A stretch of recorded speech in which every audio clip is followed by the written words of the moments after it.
நேர்களே, இன்றைக்கு நாம் பேச போகிறது ராகுல் காந்தியினுடைய யாத்திரை நாளை 1ஆம் தேதி நிறைவு பெறப் போகிறது பாட்னாவில்.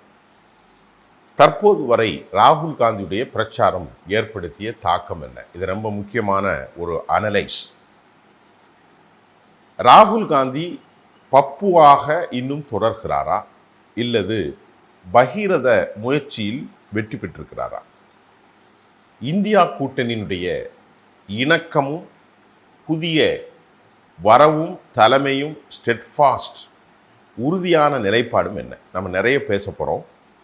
இதில் ராகுல் காந்தி என்ன சொல்கிறார் அப்படின்னு பார்த்தா, நாளை பாட்னாவில் நடைபெறப் போகக்கூடிய அந்த எழுச்சி மிகு கூட்டத்தை தற்போது சில மணி நேரத்தில் அவர்கள் அடைந்து விடுவார்கள். இதில் அதற்கு முன்பு பாரதிய ஜனதாவுக்கு எதிரான இந்த பிரச்சாரத்தில் பாரதிய ஜனதா, ஆர்எஸ்எஸ், தேர்தல் ஆணையம் இணைந்துதான் இந்த வாக்குகளை திருடுகிறார்கள் என்ற ஒரு பரபரப்பான குற்றச்சாட்டை அவர் வைத்திருக்கிறார் நேற்றைக்கு. அந்த குற்றச்சாட்டில் அவர் இவ்வாறு கூறுகிறார்: வாக்காளர்கள் பட்டியல் நடக்கும் சிறப்பு சர் என்று சொல்லக்கூடிய சிறப்பு தீவிர திருத்தம், இதில் அரசியலமைப்பு மற்றும் நாட்டினுடைய ஜனநாயக அமைப்புகள் மீதான பாஜகவும் ஆர்எஸ்எஸும் இணைந்து அவர்கள் கையில் ஒரு மேனிப்புலேஷன், அதாவது இந்த மேனிப்புலேட் செய்வதற்காக ஒரு தவறான சக்தியாக அவர்கள் தேர்தல் ஆணையத்தை ஈடுபடுத்தி வருவதும், இதை எதிர்த்துதான் நாங்கள் பீகாரில் தொடங்கிய இந்த வாக்காளர் அதிகார் யாத்திராவின் மூலம் மக்களின் வாக்குகளை அவர்கள் திருடுவதை ஒட்டுமொத்த இந்திய மக்களுக்கும் நாம் ஒரு பெரும் விழிப்புணர்வை ஏற்படுத்தியிருக்கிறோம் என்று சொன்ன திரு ராகுல் காந்தி, இந்த வாக்கு திருட்டு இல்லைன்னா அவங்க வெற்றி பெற்றிருக்கவே முடியாது என்ற வலிமையான கருத்தையும் அவர் பதிவு செய்திருக்கிறார். ரொம்ப முக்கியம். ஆனால் சொல்லிட்டு அவர் என்ன சொல்றாருன்னா, இங்க பாருங்க, இதற்கு முன்பு 2014 காலத்திலிருந்தே மோடி, அமித்ஷா ஆகிய இருவர் ஒரு பெரும் திருடர்கள் என்றும் அவர் சொல்கிறார். மோடி வாக்கு திருடன் என்ற வார்த்தையை அவர் பயன்படுத்துவதையும் கூட நாம் அப்படியே சொல்ல வேண்டியிருக்கிறது. மோடி ஒரு வாக்கு திருடன் என்றும் மறுபடி அவர் ப்ரொஃபஸ் பண்ணிக்கிட்டே இருக்காரு. அதில் இனி நாங்கள் பீகாரில் ஒரு வாக்கு கூட பாஜக மற்றும் தேர்தல் ஆணையத்தை திருட நாங்கள் அனுமதிக்க மாட்டோம். அவர் அதில் உறுதியான ஒரு வார்த்தையை சொல்கிறார். அவர் சொன்னதை தான் நம்ம பார்க்கணும். அது மட்டும் இல்லாமல் பீகாரில் பெண்கள், தலித்துகள், சிறுபான்மையினர்கள் இவர்களுடைய வாக்குகளெல்லாம் திருடப்பட்டிருக்கிறது. மோடி அரசு தேர்தலில் வெற்றி பெறுவதை, மக்களின் உரிமைகளை திருடுவதை நாங்கள் அனுமதிக்க மாட்டோம். இது இந்திய ஜனநாயகம், இந்திய அரசியலமைப்புக்கு அளிக்கப்பட்ட உத்தரவாதம். ஆனால் பாரதிய ஜனதா மக்களின் வாக்குகளை திருடுகிறது. எந்த பகுதியிலும் வாக்குகளை பீகாரில் இனி திருட பாஜகவை நாங்கள் அனுமதிக்க மாட்டோம். இப்போது மக்கள் பாஜகவை வாக்கு திருடர்கள் என்று அழைக்க தொடங்கியிருக்கிறார்கள் அப்படின்ட்டு அவர் சொல்றார். நான் போற இடத்துல கூட ஒரு 6 வயது குழந்தை கூட வாக்கு திருடன் அப்படின்னு தான் சொல்றாங்க அப்படிங்கிற மாதிரி ஒரு பரபரப்பான ஒரு செய்தியை அவர் சொல்லியிருக்கார்.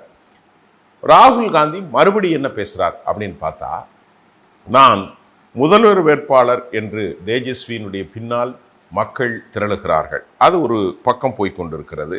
இந்த நிலையில அரசாங்கம், தேஜஸ்வி முன்னேறி வருகிறார் பீகாரில், அரசாங்கம் பின்னால் தொடர்கிறது. உங்களுக்கு அசல் முதல்வர் வேண்டுமா அல்லது போலி முதல்வர் வேண்டுமா என்ற கேள்வியும் எழுப்புகிறார்.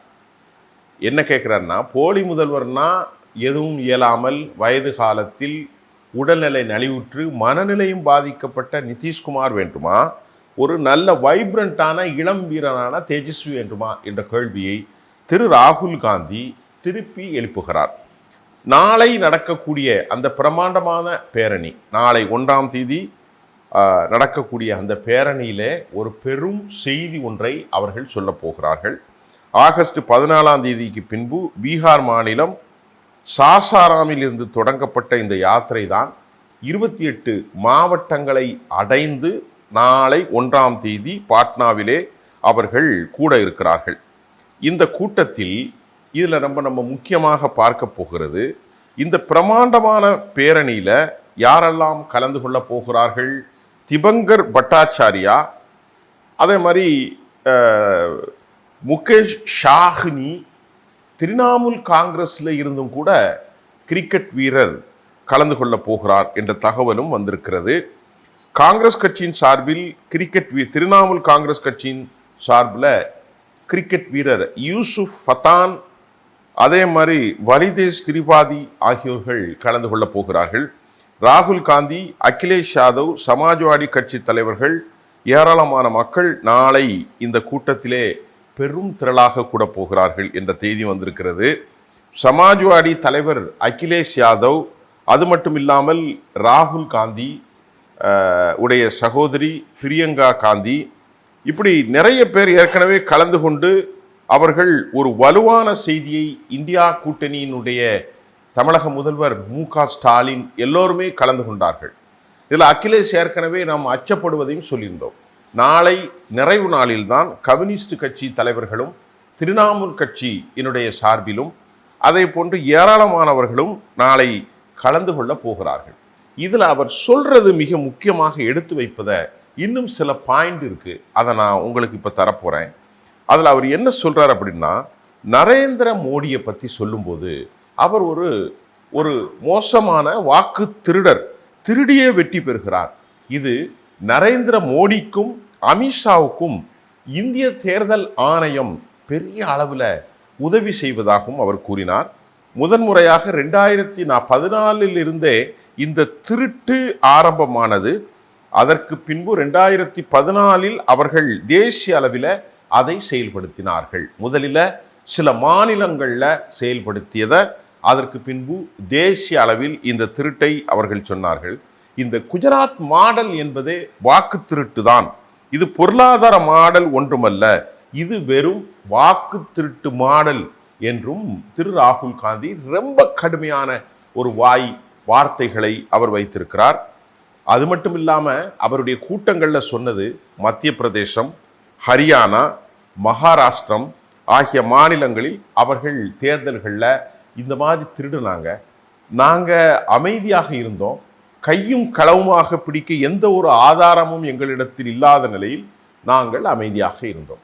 இதே போன்று தற்போது மகாராஷ்டிரத்தில் நடந்த வாக்கு திருட்டையும் கர்நாடகாவில் நடந்திருக்கக்கூடிய வாக்கு திருட்டையும் நாங்கள் ஆதாரத்தோடு, அதாவது மராட்டியத்தில் 288 தொகுதிகளில் 238 தொகுதிகள் அவள் வெற்றி பெற்ற உடனே எங்களுக்கு ஷாக்கு. ஏன்னா நாங்கள் ஒரு வலுவான கூட்டணி வச்சுருந்தோம். சரத்பவார் கூட்டணி, அது மட்டும் இல்லாமல் உத்தவ் தாக்கரே காங்கிரஸ் கட்சி 6 மாதத்திற்கு முன்பு மாபெரும் வெற்றி பெற்றது. ஆனால் இப்போ அவங்க எப்படி இந்த வெற்றி பெற முடிந்தது என்று கேட்டபோது தான் தெரிந்தது, பெரிய அளவில் 1 கோடி அளவில் அவர்கள் புதிய வாக்காளர்களை மாநிலம் முழுவதும் சேர்த்ததையும் தெரிந்திருக்கிறது. இந்நிலையில் அவர் இந்த ஆதாரத்தோடு நாங்கள் வைத்திருக்கிறோம், இந்த ஆதாரத்தை இந்தியா முழுவதும் வெளிக்கொண்டு வந்து காட்டப் போகிறோம் என்று சொன்னார். இந்த வாக்கு திருடன் என்பதை நீங்களே நானே கண்ணால் பார்த்தேன். அவர் சொல்றார், பீகாரில் சிறு குழந்தை கூட சொல்லக்கூடிய நிகழ்ச்சியை நாம் காண முடிகின்றது. குழந்தைகள் சொல்வதை கூட பார்க்க முடிகிறது. அடுத்த 40 ஆண்டுகளுக்கு பாஜகவுடைய ஆட்சி தான்னு அமித்ஷா சொல்றாரு. ஏன்னா அவர் சொல்ல முடியும், அரசியலில் என்ன வேணாலும் நடக்கும், யாருக்கும் அது தெரியாது. ஆனால் அமித்ஷா மட்டும் அடுத்த 40 ஆண்டுகள் நடைபெறக்கூடிய பற்றி அறிந்திருக்க முடிகிறது எப்படி? அதுதான் வாக்கு திருட்டு என ராகுல் காந்தியும் அழகா சொல்றார். அப்ப இப்ப என்னன்னா, இந்த செய்தியில கருப்பொருள் என்னன்னா, உண்மையிலேயே பீகாரில் நம்ம பயாஸ் இல்லாமல் இந்த செய்தியை பார்த்தா இவருக்கு பின்னாடி ஒரு அணிதிரண்டு இருக்கிறது.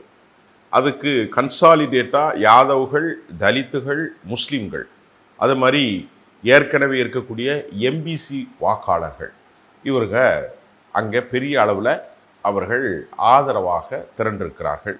இரண்டாவது, இவர்களுக்கு இருக்கக்கூடிய இந்த விவகாரம் பீகாரை தாண்டி பக்கத்தில் இருக்கக்கூடிய ஹிந்தி பெல்ட்லையும் பெரிய tremendous effect impact on the society, மக்களிடத்தில் ஒரு தாக்கத்தை ஏற்படுத்தியிருக்கு. இவ்வளோ வலுவாக இருக்குது. மூன்றாவது, இவர் பப்புவா அறிமுகப்படுத்தப்பட்ட ஒரு வீரர், ஒரு தலைவர், தற்போது பலகீனங்களை தாண்டி ஒரு பலமான தேச தலைவராக உருவாகி இருக்கிறார். ஏனென்று சொன்னால் அவருடைய அந்த கான்வர்சேஷன், அவருடைய அந்த எக்ஸ்பிரஷன், வே ஆஃப் டாக்கிங், அவர் வலிமையாக பேசுவது, உறுதியாக நிற்பது, அவருக்கு பின்னால் அணி திரண்டிருக்கக்கூடிய அவருடைய சக்திகளை கொண்டு அவர் பெரிய அளவில் மக்களை அணுகுவது, தேசிய அளவில் ஒரு வலிமையான தலைவர் உருவாகி இருக்கிறார். அதை நம்ம உறுதியாக சொல்ல முடியும். அவருக்கு பக்கபலமாக அவருடைய சகோதரி பிரியங்காவும் இருக்கிறார்.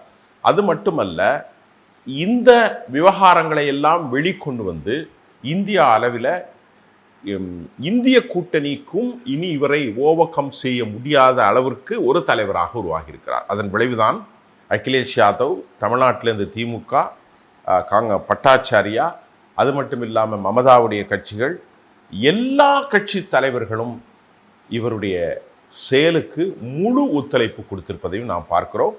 இங்கு கலந்து கொள்ள முடியவிட்டாலும் கூட ஆம் ஆத்மியும் அதற்கு முழு ஒத்துழைப்பு கொடுத்திருக்கிறார்கள். ஏனென்றால் இப்படித்தான் டெல்லியிலே அவர்கள் வெற்றி பெற்றார்கள் என்றும் ஆம் ஆத்மியுடைய சஞ்சய் சிங் கூடியிருப்பதை கூட நாம் இங்கே சுட்டி காட்ட வேண்டும். ஆகவே நாளை இந்த தலைவர்கள் வந்திருக்கிறார்கள், மற்றவர்கள் வர இல்லை. இது இந்தியாவிலே பெரும் மாற்றத்தை ஏற்படுத்தும்.